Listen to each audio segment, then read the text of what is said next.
Good morning, everyone, and welcome to our time together. Thanks for being here. I'm Laurie LaMantia, and I'm with Tricia. I'm the, Tricia Fiske. Good that's right, morning. the lovely, wonderful Tricia Fiske. So today's topic today is about stuckness. And the words I got were like stuck, yuck. It feels yucky to be stuck. And so what do we do about that? What do we do with that? And so Tricia, I ask you, why did you want to have this conversation about stuckness? Well, one of the things that inspired me about this stuckness was I do Pilates with a friend regularly, and we've been doing the same thing for a long time because it was hard.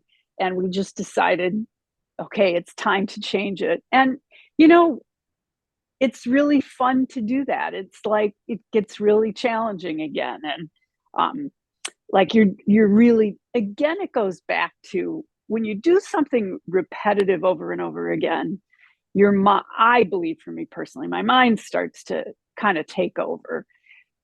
So to switch it all up means my mind doesn't have it all figured out yet. I'm challenging Right. myself again, and my experience is new again. So in in teacher training, for yoga teacher training, one of the questions I get asked a lot is about an appropriate practice for somebody to do for a self practice. And a lot of times when people are going through, they're becoming yoga teachers, they're all inspired, and their practice can often be a long asana practice or a long physical practice. And then stuff happens and their life gets in the way, and they tend to feel if they can't do it exactly the way they've been doing it, that somehow they're doing it wrong or they're not doing it anymore. So it's really important to understand that changing what you do to go along with your lifestyle is the practice. It's Right. perfectly fine to do that. I mean, it makes sense. And so I have a story about that. When I was selling my house to move, and I've been doing a mantra, the same one, for a couple of years, and I just could not sit down and be quiet. I just couldn't. I had too much going on and too many things to think about, too much to manage. So I got a chant, a mantra that I chanted out loud. So instead of sitting in meditation and being quiet, I chanted out loud, and that was perfect. I Mm. was able to do that. I looked forward to doing it. It was very much of a release, to do it out loud and to do it with my voice. Mm. Mm. Right. Yes. Yeah. So, Verbalizing it so powerful. right. But a lot of times people feel if they change what they're doing, then they're not doing it right or they've lost it. Right. So I love that point about if you feel stuck, the assumption is I must be doing something wrong, or if I'm not doing it just right, or I have to stay doing it the same to make it be be right. Yeah, all energies of the mind playing its game around. I got ya. Thanks, mind. Really, really good points. And I know for teachers, you always want to be doing the best thing, the right thing, the goodest thing that makes you the goodest teacher of all time. And I Right. think, and of course, we've been talking about the magic of you being you in as the teacher is what, is the best thing for anyone in your class or in your life because you're the magic, you just being there is giving them something. So the added benefit of an asana practice, woohoo. Right, um, right. But not everybody has an hour and a half every day to be able that no, where they can sit down. no. Right. And so it instead of quitting because you're not doing it the right way, it I'm it's really okay to only be there for 15 minutes. You know, maybe just put your legs up the wall and then go right into your pranayama or meditation or your chant, whatever it is you're doing. I just feel it's important that we have permission to change what we're doing. Right. You know, when you were saying that, I chant when I do mulch, Om Triambakam Yajamahe. And I don't know why. It's just whenever I'm working in the garden, I love to do my mantra. And I do think it's important to take our practice off the mat into our real life. Like you were saying, when you were moving, you didn't have time to sit. And so you found a way to bring your practice off the mat into the world and still stay connected to the practice, which I think it goes a long way towards, looking at stuckness. A lot of times we do get stuck, and this is the way, this is the only way. And that makes for it reduces fluidity, right? And flow and the new possibilities. And so the interesting thing about stuckness to me is it's a stagnation of energy. When you mentioned wanting to do something around stuckness, the energy flow, when I feel into the word stuck, I feel like sticky glue, lack of flow, lack of energy movement. And, for the purposes of what we've been talking about, that's the opposite of abundance, right? Abundance is flow, abundance is grace. Yeah. So when you said I wanted to talk about stuckness, I thought, wow, the antidote to stuckness is abundance. It's an abundance of, it's moving into your heart, it's finding that abundance place, like you said, transforming or being open to a different practice. So your mind doesn't have the mastery, it's your heart that's the mastering, not the mind. Yeah, I was trying to find a word that didn't make it seem like mental. And that's what the mind loves to do. Grab it, manage it, sit it down, understand it, control it, which there's Control it. Right. Right. totally a place for that. I also thought it would be good to talk about what it feels like to be stuck because, and I know I don't want to spend a lot of time on this because it's icky, but I think it's important for people to feel the difference between stuckness and abundance or flow, because that felt sense is, what leads you to understand and know, does this feel like flow, or does this feel like stuck? And I think Right. we all know what stuck feels like, but for all of us, it's probably different. So what does stuck feel like to you? Stuck to me feels like nothing's changing, that every day is the same, that in terms of my meditation practice, it's I go into my space and I spend the whole time on my to-do list. Right. Yeah, welcome. Yeah, because Oh, normally just the act of I have a special space, where I go to meditate, and just the act of going into that space normally is enough to start me on the process. I'm in my special place. I'm in my special chair. My altar's there. I lit the mhm. candle, stuff like that. The cats came in to check out what was going on. And that already is the start of the practice. But when I'm stuck, right, I walk into my room and I get into that position, but I'm not letting go of like, well, what am I going to do with the rest of my day, or where do I need to be today, stuff like that, which is exactly what I want to let go of. Right, right. To be stuck, I got a whole bunch of different energies that come around for stuckness. Like, I can get annoyed, I feel annoyed, or I feel frustrated that things aren't changing, or the things that I'm creating aren't happening fast enough, or aren't happening at Mm. all. It feels like sometimes resistance, and sometimes it feels like fear, like I don't want it to change, or I'm not sure if I want to change. I think stuckness comes in a lot of different flavors, lack of Mm. a icky thing flavors. And I think when we feel that, like you did, knowing when to shift or saying, oh, how could I give myself a little grace here? And what could I do that brings that abundant flow back? And it could be, and I think for me, for lately, for me, it's that it's that feeling. I have these two new puppies. They're just like dancing little sprites. And every time I think of Sprinkles, she's just like this.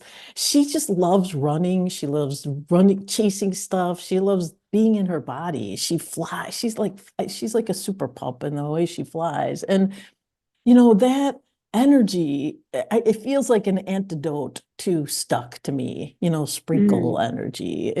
It puts me in my heart. It makes me think she's so adorable. And I do think when you said, "Oh, let's talk about stuck," I was like, what helps unstick me is that feeling of abundance and joy and that aliveness that I get from watching her. And I think I hope we all have things in our lives that just make us go, "Oh, you're just the cutest." And I think that drops us into our hearts and it can make us feel less stuck. And what if that's the only thing we need to do? There's no fixing, because I think, and we've talked before about being stuck, like, why isn't my creation happening? Or what can I do? What more could I try? Should I try a Right. different mantra? Should I do a different pose?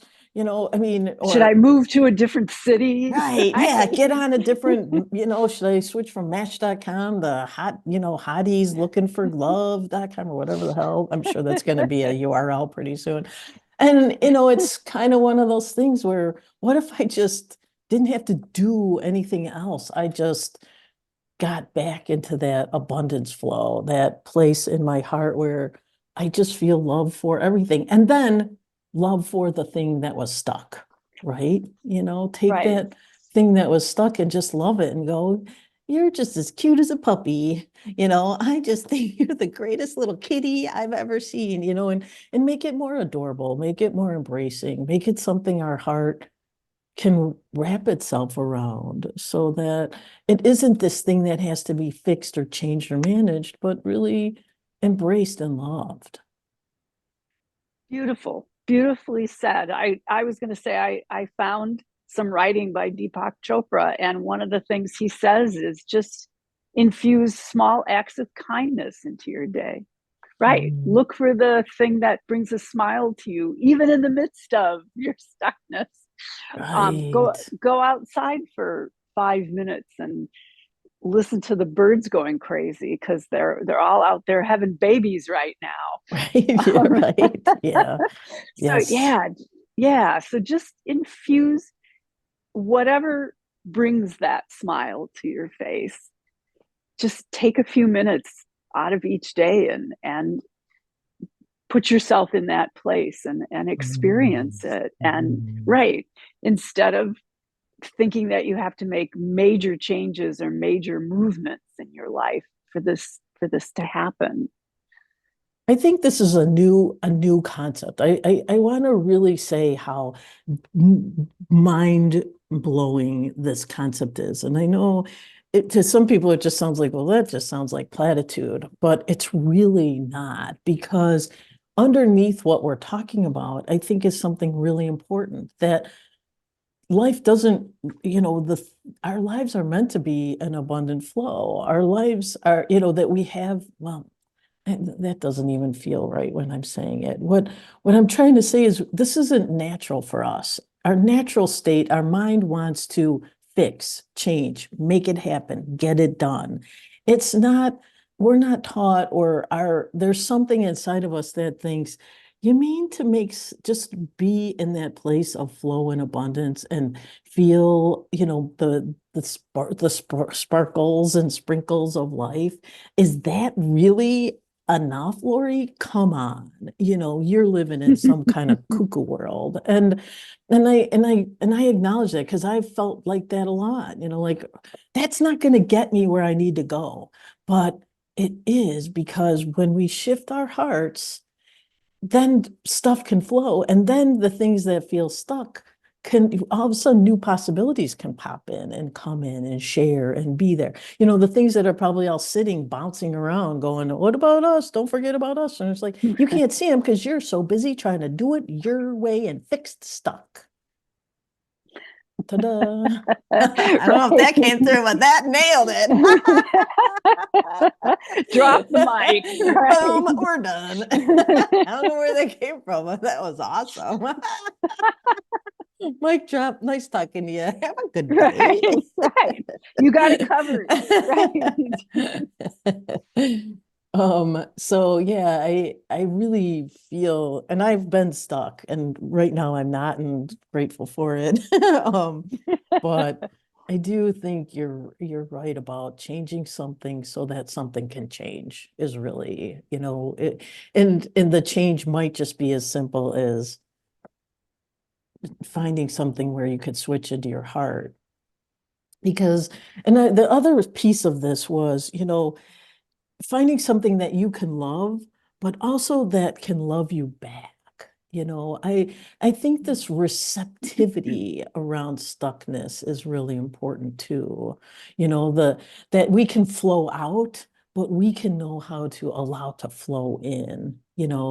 Our cats and our dogs and our animals or nature, I feel like it's a flow experience. I appreciate a bird, but a bird is tweeting its song to me, and I have to hear it. I have to, the hearing of it is an appreciation, and the enjoying of it is an energy appreciation back to the bird too. It's a flow thing. Does that Right. make It sense? is. Yeah, it does. It's reciprocity, right? And it definitely is. Um, I remember where I live now, there's a little tributary that comes off of the DuPage River, and every spring, one pair of geese and one pair of ducks come off the river because it's very busy there with lots of geese and ducks, and they lay their nests around here. And I just kept putting bird seed and stuff out because I knew that they would be coming around to look for food. And when the babies were born, the mother duck actually brought them onto she actually Aw, came to yeah. show me her Mhm. babies, um, because I had been leaving food out. So she brought them over here to see if there was any food out for them. But to me, it felt like she was coming to show me, look, I Right. had the babies and here we Look are. what we created. Right. Thanks Yes. for the snacks. Yeah. Right. So Yes. yes, it is reciprocal. It's a and this was like an aha I had last week when I was in an Uber that we're co-creating everything together. He's not just driving me to home. I'm co-creating a transportation experience with him. And I don't think we even acknowledge how much reciprocity, how much co-creation is going on every second of every microsecond of a day. The sun is shining and we're receiving it. We're doing the dishes, and the water's getting to be splashed around. I mean, it's such an interesting co-creative experience that life is. And if we weren't here participating, there would be nothing to, participate with. So that stuckness, I don't know, there's something about the experience, like you just said, of a duck, showing its little chickies. I mean, oh my God, my heart, I could feel it just, oh, so sweet. And if we could stay in that, I think the stuckness it just, Right. the flow of love and light and beauty goes right through our hearts, and those stuck places start to release, they start to loosen, and and and we don't have to go at them at all we need to do is be in more in the receiving of the duck mama and her babies, and that stuff takes care of itself, which is the thing our mind cannot conceive of. Right. Right. Absolutely. It's like, Yes. no. And it's like, yeah, if you understand energy and you understand what we're talking about here with love 2.0 and tantra and all this stuff that we've been like learning on the mat, it's energy, stupid, right? Or whatever they would. I don't know. Sorry about that. I don't mean, Right. And it's always there and it's always available to us all the time. So yeah, the bottom line with stuckness is open your eyes, open your ears. You know, if you're in the kitchen, go in the den and just open your eyes and change your perspective.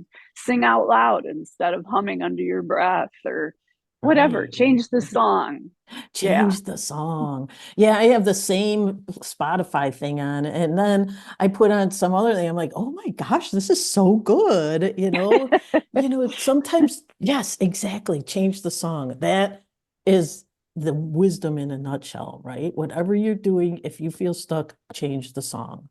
Change the activity, change the mantra, change how just give yourself and shift from your mind doing all the work to letting your heart be inspired. Yeah, change the song. Mic drop again. Oh, we're just nailing the mic drops here. Holy cow. Oh, so So, as yeah. you go about your day, remember, okay, again, this is from Deepak Chopra, and I like this. A spiritual rut is your soul's call to make life an embodiment of holiness, gratitude, and love. As you get out of your head and into your heart, you'll realize that spirituality is not as complicated as it may have once seemed. It simply consists of opening yourself to the divinity all around you and sharing it with others. That reciprocity, right? And letting it share itself with you. Yes. The flow in and the flow out, the breath in and the breath out. Wow. Thank you. This was lovely. I feel unstuck. I didn't feel all that stuck, but I'm open to even more. The music, the new songs, the new sounds. So thanks for joining us, everyone. Have a beautiful, enjoyable day. Enjoy your day. Yes. Namaste. Namaste.